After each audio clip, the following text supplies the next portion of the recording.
Hey guys, it's David. What I'm about to show is probably the most alarming thing I've seen in the markets in years. Not because it predicts a crash, but because it has been right almost every single time for more than 150 years. There is an old mathematical cycle created by a farmer, not hedge fund, that has wound up with almost every major market crash for over a century. And right now, that cycle is pointing straight at 2026. Not maybe, not possibly. Historically, we're talking something like 93% hit rate. And when you put it together with what's happening with gold, real estate, and crypto, they all screaming the same thing. We're getting close to another big reset. Now, I'm not here to scare you. My goal is simple. If there's a major reset coming, I want you to walk into it prepared, not blind. Because every crisis, every single one, creates massive opportunities for the people who know it and have a plan. So watch this until the end. This might literally change how you invest over the next 5 to 10 years. Quick disclaimer, this video is not a financial advice. I'm just a guy on YouTube obsessed with charts and cycles, sharing how I see things and how I'm positioning myself. You do your own research, you make your own decisions. Alright, let's get to the weird part. Okay, on the screen you can see the S&P 500 weekly chart going back as far as we can pull the data. On the right side you can see 2026 highlighted. That's not a random year I pulled out of a thin air picked for a dramatic thumbnail. It comes from a guy who lived about 150 years ago. His name was Samuel Benner.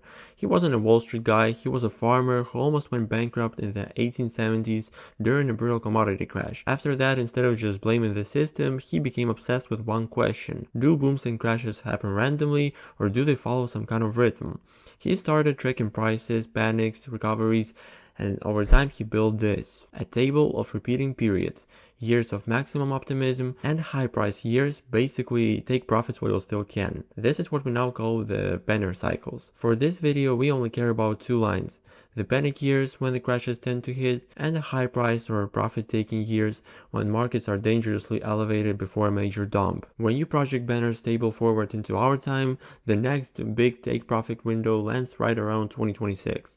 In simple language, Benner's model is saying that by 2026 the S&P 500 should be in a dangerously high zone, and a deep correction is likely either that year or shortly after. Nice story, but YouTube is full of nice stories. So the real question is, has this thing actually worked in the past? So let's test it. To see how serious this is, we need to go back in time and see what happened with the S&P 500 around each of the Benner's danger years. I'll go through them quickly, I'll put the years on the screen and zoom it in on charts so you can follow along. Let's start with 2019, which Benner remarks as a panic window. In 2019, the S&P 500 is sitting at all-time highs. Right after that, in early 2020, we get the COVID crash, about minus 35% in a straight line. That's basically a direct hit for the cycle. Next, 2016, marked as a profit-taking year. Yes, the index was high, the market was in an uptrend, but there was no major correction after that. The S&P was just grinding higher. So 2016 is one of the few years where the model didn't really fire. Well, remember that as a clear miss. Next one, 2007. You already know how this went. So the S&P 500 makes a major peak, and then we got the global financial crisis. From the top, the index drops about 58%. That's not a dip, that's a full-blown crash. Here, Benner's take profit window lines up almost perfectly with the start of a multi-year bear market. Then we have 1999. Again, the S&P is at extreme levels, the tech bubble is going crazy, and shortly after the dot-com bubble burst. The index loses roughly 50%, another clean hit for the model. Now let's group a few together.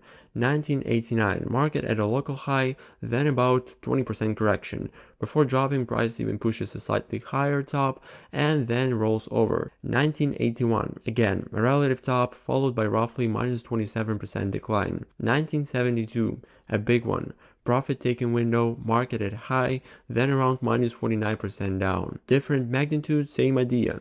Profit-taking years, market near top, then a significant drop. Then we get to the 60s and 50s. 1962 and 1965, both marked as the danger windows, both followed by corrections and roughly to the minus 23, minus 28 range. 1953, a bit milder, around minus 14%, and 1945 local maximum, then about minus 29% down. Not everyone is in an apocalypse, but they're all meaningful corrections from the elevated zones. Now the interesting ones. 1935, marked as profit taking. Right after that, the market doesn't crash instantly, it takes roughly a year, and then we get a deep, higher degree correction, around minus 60%. 1927, also marked as profit-taking period. price continues to rise for 1 to 2 years, and then we get the Great Depression crash, roughly minus 86% on the S&P. So even when the timing isn't that perfect, it still hit the right period. Now let's zoom out and summarize. Across all of the profit taken in panic periods, we looked at 13 key windows. In 12 out of 13, we got either a deep crash or a strong correction from elevated zones, sometimes with 1-2 year delay. Only 2016 stands as a clear failure. If you treat this as a probability model, that's roughly 93% hit rate for a major correction around those dates, with something like 30% chance that the drop comes after 1 year or 2 years later. So when this model points at 2026 or slightly later like 2027, 2028, we're not talking about certainty, but we are talking about serious statistical warning. And remember, we didn't just choose the cases that look good. We just walked through the entire history of the S&P 500 that we have data for. If this was the only thing we had, I would still be cautious because any model could break. And this only was factor 1. Let's stack more evidence on top of it. I never trust a single indicator. Cycles are powerful, but they still should never be used alone. So now let's look at the S&P 500 from a completely different angle, long-term Elliott Wave structure. When you map the market into big waves, this is what you get. Wave 1 up, Wave 2 correction, Wave 3 the huge one, Wave 4, and finally Wave 5, the last big push before a major reset. If you connect the tops of Wave 1 and Wave 3 and draw a parallel channel, you'll notice something right away.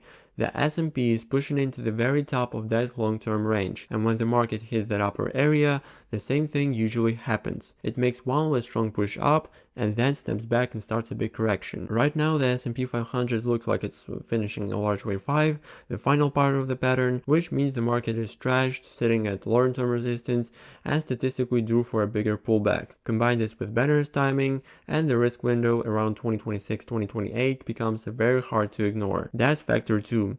Now let's add factor 3, gold and silver. Gold and silver are usually seen as safe haven assets. They tend to move hard when the system is under stress, inflation is out of control, or there's serious fear in the market. So right now both gold and silver have made huge moves. From one of the recent local bottoms, gold has pumped around plus 150%, and if you go a bit further back, that move is closer to plus 300%. For a defensive metal, that's insane. So the question is, when the gold moved like this in the past, what was happening to the stocks? In the 1930s, during the Great Depression, gold was rising while the stock market was getting destroyed. Data is messy, but the direction is clear. Gold up, S&P 500 in crisis. In the 1970s, gold went wild to the upside. At the same time, the S&P went through a deep bear market and high inflation, massive volatility, and major correction. Around 2000 and 2008, gold again made strong moves while the S&P was in big trouble. First dot-com bust, then the global financial crisis. Now look at it today. Gold is shooting up again. Silver is doing something similar. From around $20, it has pushed toward much higher levels.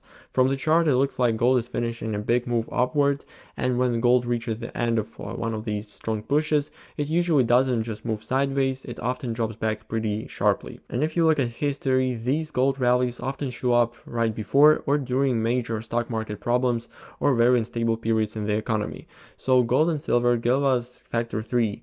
When a safe haven assets explode, it usually means trouble is coming. Put that together with the banner cycle and the Elliott Wave structure, and the danger window around 2026-2028 starts to look less like a theory and more like a real risk cluster. Now let's add factor 4, the real estate cycle. Now let's step away from stocks and metals and look at property. There's a well-known pattern in real estate called the 18-year property cycle. Very simplified, it goes like this. Roughly 7 years of boom and expansion, around 4 years of crash and recession, and another 7 years of recovery. It's not perfect down to the month, but if you look at the last few decades, it show up again and again. Late 80s, early 90s, property stress, recession, aligning with broader economic issues, 2007, 2008, the housing bubble and its collapse, and then a long recovery running through the 2010s and into the early 2020s. And if you project this cycle forward, many analysts think the next trouble period for real estate will land in the late 2020s, roughly 2027, 2030.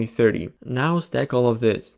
Banner cycles, 2026 plus minus 1 to a year, Elliott Wave structure, end of a long bull wave, ripe for a big correction, gold and silver, strong impulse moves that historically show up around crisis, and 18-year-old real estate cycle, high risk around 2027-2030. None of these give us the exact day, but they all point to the same time period. At this point, for me, it stops being like maybe something happens someday. It becomes the probability of a major reset in the 2026-2030 window is very high. Now let's talk about the thing most of you care about, crypto.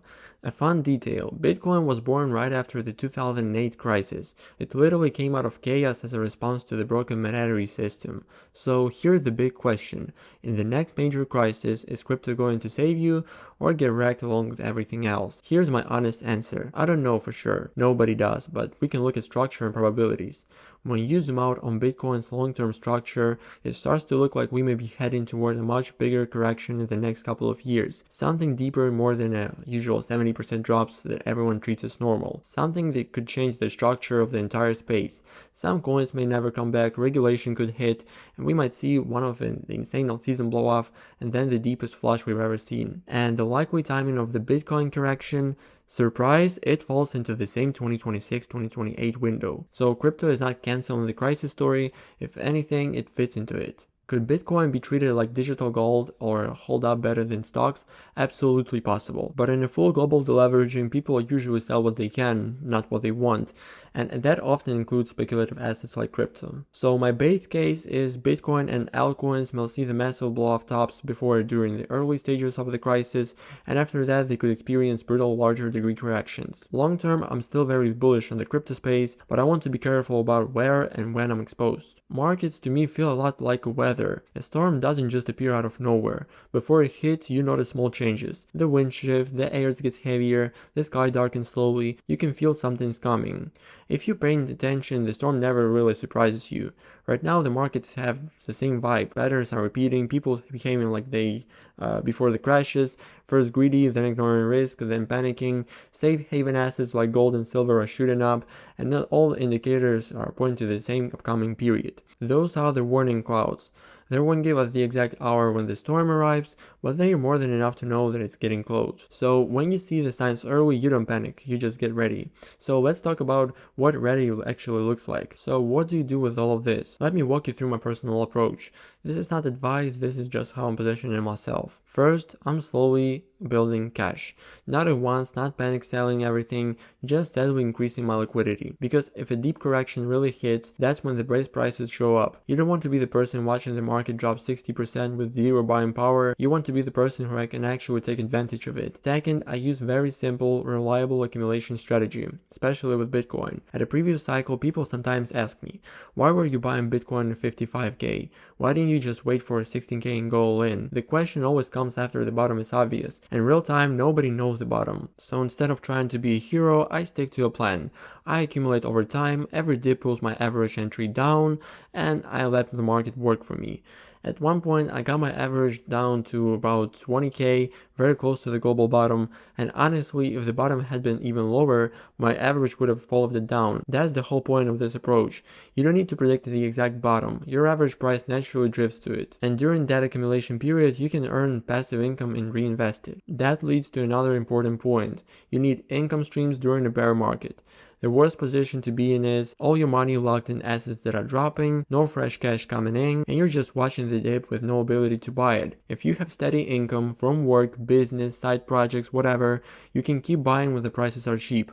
Those small buys during the bear market become huge wins later. It's one of the big advantages you can have. Third, when the market goes full crazy, parabolic charts, everyone screaming this time is different, TikTok and X are full of instant millionaires, that's when I reduce exposure, not add more. I don't want to be taking my bigger risk when everyone else is going crazy with the euphoria. And finally, I keep a shopping list. The best entries usually happen when everyone is scared, prices are down 50 to 80%, and nobody wants to buy anything. I want to walk into the moment with cash, a clear plan, and a list of assets that I'm ready to accumulate. Because crashes aren't just disasters, they're once-in-a-decade opportunities for the people who are prepared in advance. Speaking of preparation, in my next video I'm gonna break down a long-term project that I'm building, a full step-by-step framework for investing in both crypto and stocks across the entire 2026-2030 window. If you don't want to miss that, make sure you subscribe, hit the bell, and stay tuned. Let's finish with something practical. Here's a simple framework you can use after this video. Don't assume it'll be fine forever. Accept that a serious correction in 2026-2028 is not only possible, based on multiple independent models, it's actually quite likely. Ask yourself, what happens to my net worth if stocks drop 50%? What if crypto loses 70-80% again? What if real estate falls and liquidity follows up? Start building optionality now. Even small things matter. Take some profits on parabolic moves, don't over leverage, keep part of your savings in safe, liquid form. Use the calm period to level up. This is time to study macro, learn about cycles, understand how to read charts, decide which assets you truly want to own when they become finally cheap. Use fear as an edge, not a trigger. When everybody else panics, you already know this could happen. You're not surprised, you're prepared. If this video gave you something to think about, do me a favor. Smash the like button so more people see long-term, research-based content instead of just meme coins and 10-second TikToks. Drop a comment and tell me, do you believe in market cycles? Do you think we'll see a mega crash in 2026-2030, or is it all overblown? And of course, subscribe to Walk Into Crypto. If you want more deep dives like this, I'll leave the link to my Telegram and X in the description.